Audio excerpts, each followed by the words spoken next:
아멘. 오늘 말씀은 말씀을 멸시하는 자는 자기에게 패망을 이루고 이렇게 말씀에 대한 이야기가 시작이 됩니다. 우리가 이 땅을 살아가면서 많은 지혜, 많은 교훈들이 있습니다. 많은 것들을 배워야 합니다.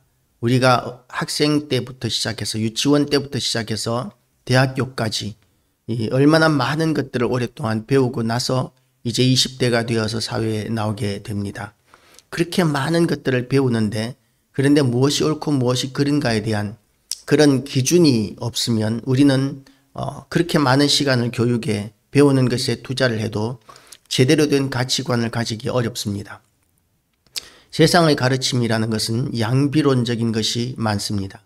그리고 나름대로 판단하라, 결정하라 그러는데 그런 것들은 또한 그런 판단력을 생각하고 나름대로 결정할 수 있지만 그것이 옳은지 그른지에 대한 기준이 없기 때문에 우리는 어리석은 선택을 하게 될 수 있습니다. 그래서 예를 들어서 TV에서 시사평론가들 또는 대학 교수들이 나와서 같은 주제를 놓고 토론할 때에 똑같은 교수들인데도 불구하고 이쪽은 이 말을 하고 저쪽은 저 말을 하고 완전히 다른 이야기를 하는 이유가 뭐냐 하면 똑같은 사실이라도 받아들이는 관점이 다르기 때문입니다. 그래서 기준이 있어야 합니다. 무엇이 기준이어야 하느냐 하면 성도에게는 하나님의 말씀이 기준이어야 합니다. 제가 처음 예수를 믿고 이제 고등학교 때 예수를 믿고 제일 좋았던 것이 뭐냐 하면 기준이 생긴다는 것이었죠. 그전에는 여기서는 이 말하고 저기서는 저 말하고 여기서는 이것이 옳다 그러고 저기서는 저것이 옳다 그러고 그래서 갈피를 잡을 수가 없었는데 그런데 이제는 명확하게 예수님이 곧 길이요 진리요 생명이라고 이렇게 말씀하시면서 우리가 이 땅을 어떻게 살아야 되는지에 대한 가르침도 성경을 통해서 우리에게 너무나 명확하게 가르쳐 주시기 때문에 그래서 어떤 말을 하든지 어떤 결정을 하든지 간에 무엇이 하나님이 기뻐하시는 일일까만 생각하면서 행동하니까 그렇게 마음이 편하고 좋을 수 없었습니다. 하나님이 기뻐하시고 좋아하실 만한 일, 그 일을 선택하는 것, 그것이 나의 이익이나 나의 어떤 유익이 아니라 또는 내가 이해되기 때문이 아니라 하나님께서 무엇을 기뻐하시는지 어떻게 하기를 원하시는지에 첫 번째 관심을 가지게 되니까 그 다음부터는 대화를 하거나 생각을 하거나 무슨 일을 결정하는 데 있어서 굉장히 안심이 되는 그런 생활을 경험했었습니다. 그래서 말씀을 귀히 여기게 되는 것이죠. 말씀을 귀히 여기는 자가 복이 있는 자입니다. 그런데 말씀을 멸시하는 자는 자기에게 패망을 이루게 됩니다. 하나님의 말씀이 기준인데 그 기준을 팽개쳐버리고 그렇게 살아가는 사람들은 결국은 패망하게 되어 있다는 것이죠. 그래서 말씀을 두려워하고 계명을 두려워하는 자, 하나님은 사랑의 하나님이시지만 우리가 명심해야 할 것이 있는데 하나님은 전능하신 하나님이시고 그리고 지존하신 하나님이시기 때문에 우리가 하나님을 두려워하는 마음도 가져야 합니다. 하나님께서는 우리를 지극히 사랑하시지만 그러나 하나님과 우리와의 사이는 무한한 간격이 있습니다. 무한한 수준 차이가 있습니다. 그래서 그렇게 차원이 다른 지존하신 하나님을 우리가 대하면서 사랑의 하나님이시라고 그렇게 생각하고 쉽게 대하고 그렇게 함부로 예의도 없이 그렇게 대하는 것은 잘못된 것입니다.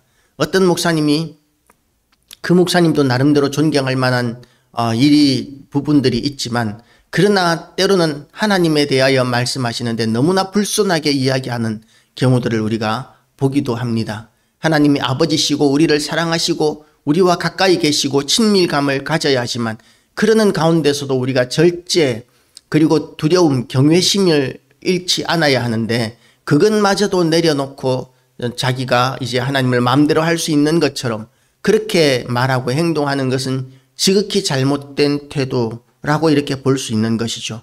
그래서 우리가 하나님과 친밀감을 가지되 하나님을 경외하고 두려워함으로 말미암아 하나님의 말씀을 지키면서 살아가기로 결단하는 모든 교회와 성도들 되시기를 축복합니다.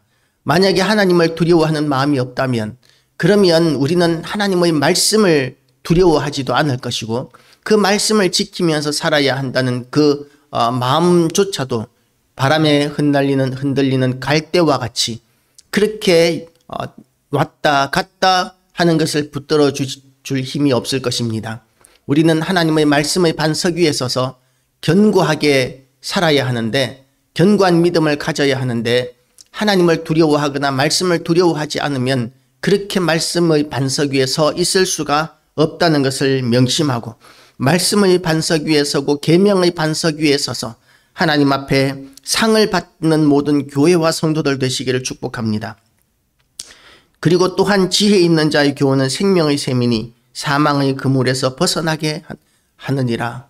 이 지혜가 있는 사람은 사망의 그물에서 벗어나게 된다라고 이야기합니다. 어떤 지혜가 우리를 사망의 그물에서 벗어나게 합니까? 예수 그리스도를 믿는 지혜, 그것이 사망의 그물에서 벗어나게 하고 우리에게 영생을 가져다 주는 그런 믿음임을 우리가 붙드시기를 바랍니다. 예수 그리스도가 지혜의 근원이십니다. 하나님이 지혜의 근원이시고, 그리고 또한 예수 그리스도가 지혜의 근본이십니다.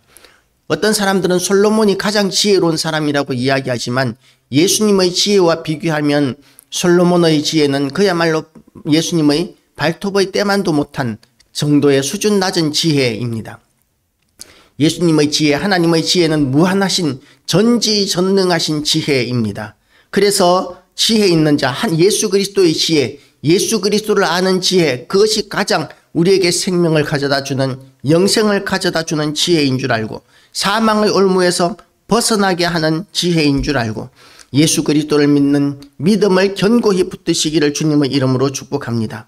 선한 지혜는 은혜를 베푸나 사악한 자의 길은 험하다라고 이렇게 이야기합니다. 선한 자의 지혜는 은혜를 베푼다고, 은혜를 베푸는 것이 지혜로운 사람입니다. 그래서 은혜를 베푸는 사람들은 다른 사람들조차도 사망의 올무에서 헤어나게 하고, 다른 사람들조차도 도와주고 건지고 생명을 주는 이런 일들을 감당하기 때문에 은혜를 베풉니다. 그런데 사악한 자는 어떻습니까? 다른 자들의 것을 빼앗고 다른 자들을 밟고 올라서야 하는 것이 악한 자들의 지혜입니다. 그래서 그들의 결정이나 그들의 삶은 사악하게 되는 것이죠. 무릇 슬기로운 자는 지식으로 행하거니와 미련한 자는 자기의 미련한 것을 나타낸다고 이렇게 이야기하고 있습니다. 예수 그리스도로 말미암아 예수님을 닮아가고 작은 예수로서 살아가는 모든 성도들 되시기를 축복합니다. 악한 사자는 재앙에 빠져도 충성된 사신은 양약이 되느니라. 우리가 이와 같이 하나님의 귀한 사람으로서 살아가기 위하여 우리가 충성된 자, 양약과 같은 자, 세상을 고치는 자, 아버지의 뜻을 이루어 드리는 자, 이런 자가 되기를 결단하는 교회와 성도 되시기를 축복합니다. 훈계를 저버리는 자에게는 궁핍과 수욕이 이르거니와 경계를 받는 자는 존영을 받느니라. 우리가 이렇게 어떤 훈계를 받아들여야 합니까? 세상에 수많은 훈계가 있지만 우리는 하나님의 말씀의 훈계를 받아야 합니다.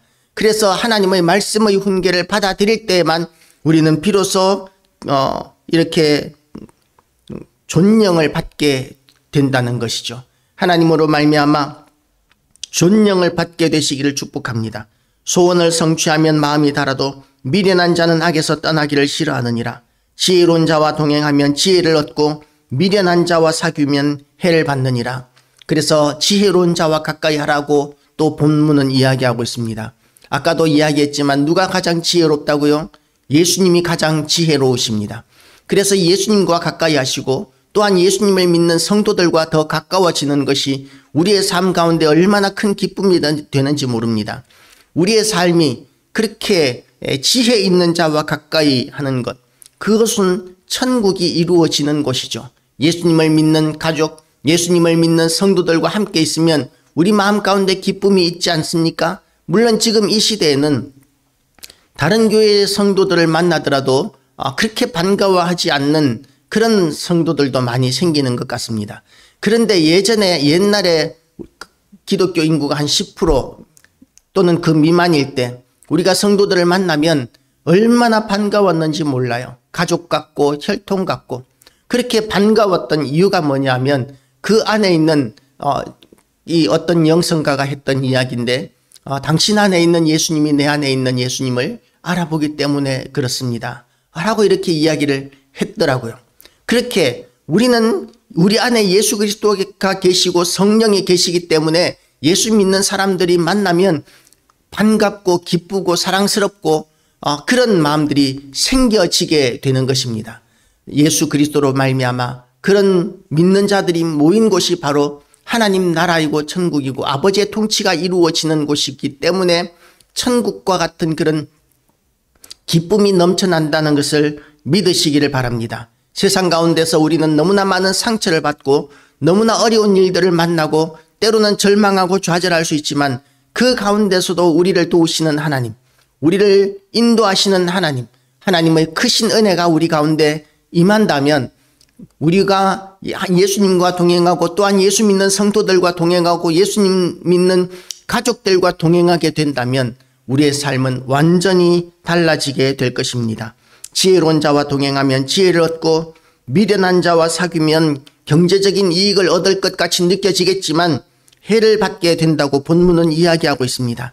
그래서 우리가 복을 받게 되는 사람들과 함께 하시기를 축복합니다. 친구 따라 강남 간다는 말이 있지 않습니까? 좋은 친구를 만나면 그 좋은 친구들을 통해서 좋은 결과들을 얻을 수 있지만 나쁜 친구들을 만나면 나쁜 친구로 말미암아 나쁘게 물드는 경우들을 우리는 많이 보게 됩니다.